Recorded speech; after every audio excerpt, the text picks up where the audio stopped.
Hello friends, এই হলো মিষ্টিদের বাড়ি। আর এই যে এটা মিষ্টির মায়ের সুন্দর রান্নাঘর। আরে আরে, এই খুশি, তুই কি বলছিস রে? রাখি কিনতে তো যেতেই হবে, রাখি কিনতে না গেলে কি হয় নাকি? হ্যাঁ হ্যাঁ পুবলু দাদা, এবার না আমরা সবাই মিলে রাখি কিনতে যাবো। দাঁড়া, মাকে বলবো যে মা, প্রতি বছর তো বাবা রাখি কিনে নিয়ে আসে, এবার আমরা সবাই মিলে রাখি কিনতে যাব। কি হলো, কি রাখি কিনতে যাবে? সবাই মিলে আবার রাখি কিনতে যায় নাকি? তো একটা কথা বলি, আগে কিন্তু গোপালের রাখি কিনবে, তারপরে সবার। আরে আরে ঠাম্মি, ঠিক আছে, এটা প্রতি বছর তুমি বলে দাও, আগে গোপালের রাখি কিনবি তারপরে সবার। এটা তো আমাদের মনেই থাকে। আর বলিস না, মায়ের কথা যেমন মা তেমনি সব বাচ্চারা। প্রতি বছর মাকে এই কথাটা বলতেই হবে যে আগে গোপালের জন্য রাখি কিনতে হবে। দাঁড়াও দাঁড়াও দিদি, তুমি থাকো, আমি একটুখানি মাকে আর সবাইকে একটু বকে দিয়ে আসি। প্রতি বছর এক কথা মনে করাতে হবে কেন? আমাদের তো মনেই থাকে নাকি? কি ব্যাপার, কি হয়েছে? মা কি বলছেন? আরে দেখো না, ঠাম্মি বলছে যে আগে গোপালের রাখি কিনতে। হ্যাঁ, ঠাম্মি তো ঠিকই বলেছে, ঠাম্মির প্রতি বছর এটা মনে করিয়ে দিতে হয়। কি বলবো বৌমা, বলো, তোমরা যদি ভুলে যাও সেই জন্যই তো একটু মনে করিয়ে দিই।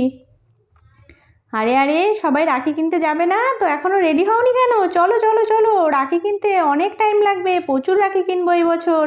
আমি চললাম, তোমরা সবাই থাকো। হ্যাঁ, রাখির দোকানে প্রচুর ভিড় হয় কিন্তু। এই চল চল সবাই চল। এই তো রাখির দোকানে চলে এসেছি, রায় পিসিমণিদের রাখির দোকানের থেকে এবার আমরা সবাই রাখি কিনবো। দেখো কত সুন্দর রাখি, এটা হলো আমাদের পাড়ারই একটা দোকান। এই যে বসে আছে দোকানে, এর নাম হলো রায়। তো ওর বাবা এখন নেই, ওর বাবা কোথায় গেছে কি জানি, দেখি জিজ্ঞাসা করে। তো রায়, তুমি দোকানে বসেছো, বাবা কোথায় গেছে?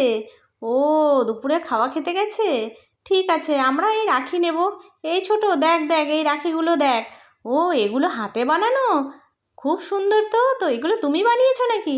না না বৌদি, এগুলো আমি বানাইনি, তবে এগুলো হাতে বানানো রাখি হিসাবেই আমরা কিনেছি কলকাতা থেকে। ও পিসিমণি, রায় পিসিমণি, আমি একটু তোমাদের দোকানের ভেতরে যাব। দোকানের ভেতরে খুব সুন্দর সুন্দর রাখি আছে। হ্যাঁ হ্যাঁ হ্যাঁ, যাও না যাও। আরে আরে রায়, তুমি ওকে দোকানের ভেতরে কেন যেতে বললে? ও তো খুবই দুষ্টু। দিদিভাই দেখো তো, এই ডিজাইনটা না আমার ভীষণ পছন্দ হয়েছে। রায়, এগুলো কত করে গো? আর ডজন নিলে কত করে দাম? আরে বৌদি নাও না, দাম দরের কি আছে তোমাদের সঙ্গে? আমি কি তোমাদের থেকে বেশি নেবো নাকি? ঠিক আছে দেখো। ও পিসিমণি, খুশি ভেতরে গেছে, আমি একটু যাব। ও রায় পিসিমণি, হ্যাঁ হ্যাঁ যাও, নিশ্চয়ই যাও, এটা তো তোমাদেরই দোকান বলতে গেলে। যাও যাও যাও, ভেতরে গিয়ে ভালো করে দেখো। আরে রায়, তুমি এই দুষ্টুদের ভেতরে যেতে দিলে, ওরা তো তোমার সব জিনিস ঘেঁটে একদম করে দেবে। রাই, তুমি এক কাজ করো, তুমি আমাকে এইগুলো এক ডজন দাও। আর ছোট, তুই কোনটা নিবি বল? ও, তুই তো ওটা পছন্দ করেছিস, নে। এই রাখি একটা একটা করে দেখতে গেলে সারা দিন শেষ হয়ে যাবে কিন্তু, তাও রাখি পছন্দ হবে না। আমি বাবা পারছি না আর। হ্যাঁ, তোরা থাক, আমি আমার মতো নিয়ে চলে যাই। তোরা সারা দিন ভরে যা খুশি তাই কর। ঠিক আছে বৌদি, দাঁড়াও, আমি এটা প্যাক করে দিচ্ছি। আরে ছোট, তুই যে এই রাখিগুলো দেখেছিলি, এগুলোও এক ডজন দিয়ে দাও তো। এই বছর আমরা রাস্তায় দাঁড়িয়ে থেকে সবাইকে রাখি পরাবো, যত লোক যাবে আমাদের বাড়ির সামনে দিয়ে সবাইকে রাখি পরাবো। এটা আমাদের খুব ইচ্ছে, অনেক দিনেরই ইচ্ছে ছিল কিন্তু হয়ে ওঠেনি। তো এবছর আমরা করেই ছাড়বো। তার জন্যই তো এবছর অনেক অনেক অনেক রাখি কিনছি, আর এই বছরের রাখির উৎসবটা একটু অন্যরকমভাবে পালন করব।